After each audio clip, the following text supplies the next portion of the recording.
The Funk Wars, 1984 BC.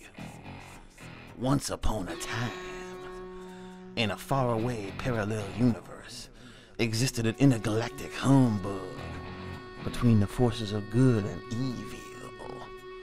And on planet Splurge, funk became the force to alter the cosmos beyond the limits of time and dimension. Jasper Spatic was finished with his new weapon, and the outcome of the nega Funkadelic Funk Wars would hinge on its power. His throb gun would be used against the evilest Darth Vader, the ruthless fuzzident of the enslaving medulla oblongata doodoo's. Armed with stinkifying dookie stink lightsabers, the doodoos kept the population of several planets under their rule.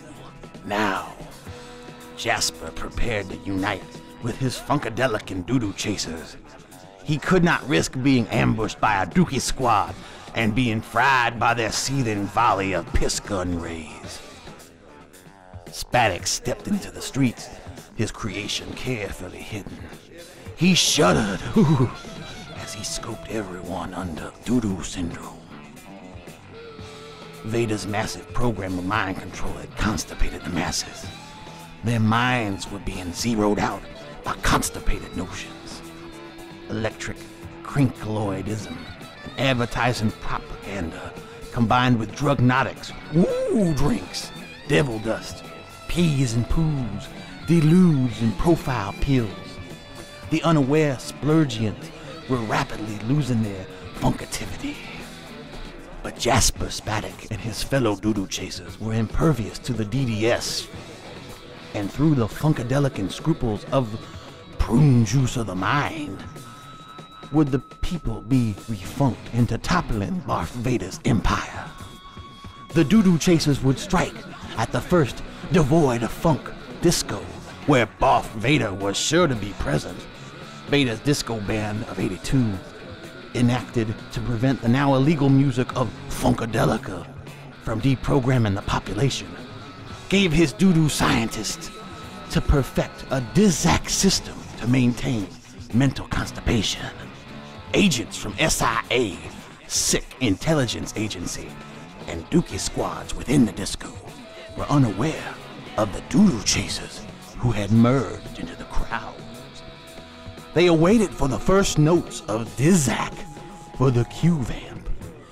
Jasper glanced at a co-patriot, Helio Tart Bazooka Goodie, and secretly flashed the P for their uniting motto: give us funkativity or give us death.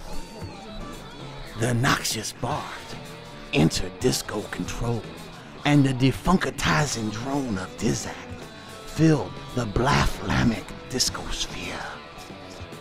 Jasper whipped out his throb gun, and the vamping spats shattered the Dizak boot. Other Funketeers zapped the dookie squads with funk guns and seized a strategic location to circuit override the sound system, and the neo-burpic Dizak sounds retrofired into a funka-stompic octave throbs. No compute! No compute! Shrieked the smoking headsets of the blastified doodoos. Without Vader's commanding audio stench, they were nullified. Darth Vader fled to his ever-ready pimper jet and scamped into the dark void as the masses were peed from their cerebral nods into revolt. The doodoo chasers had overfunked the system into collapse. Planet Splurge had soon become one nation under a groove, and the forces of Funkadelica prevailed. As the happy populations of other planets rejoiced with their liberation, Jasper and Bazooka were crashulated at their crazoid crib, soothed by the clintonic sonic waves of the Spankatron box. But even the speckled sugarness of Bazooka's swooping cup curvables did not remove Jasper's new fear. Would Vader return with more constipated notions? Worse yet, would the dookie stick defunculator ambush some other galaxy and enslave yet another population?